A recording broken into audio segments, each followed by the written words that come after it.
Toe ek dink en bid oor hierdie boodskap, kom die Here Jesus se gebed in Getsemane volgens Matteus 26 vers 39 by my op dat nie sy wil nie, maar God se wil moet geskied. Die Here Jesus het die aand voor sy kruisiging doodsbenoud geword oor die pad wat hy moes loop en met die Vader geworstel oor die pad vorentoe. Al was dit wat voorgelê het vir hom 'n baie moeilike pad, het hy homself aan die Vader onderwerp en gebid dat nie sy wil nie, maar die Vader se wil moet geskied. En toe begin ek wonder, wat sal in 'n huwelik en in ons daaglikse lewe gebeur as dit ons gebed word dat nie ons wil nie, maar God se wil sal geskied? Wat sal in jou huwelik en daaglikse lewe anders wees as jy God se wil in alles soek en net dit doen?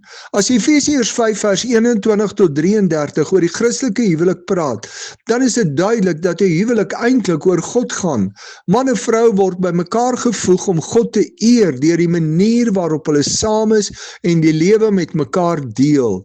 As die Here Jesus in Johannes 10 vers 10 sê dat hy gekom het om 'n lewe van oorvloed vir sy volgelinge te bring, dan beteken dit baie beslis ook dat Christus vir ons 'n sinvolle, oorvloedige en betekenisvolle huwelik bedoel as ons hom kies en eerste stel in ons huwelik.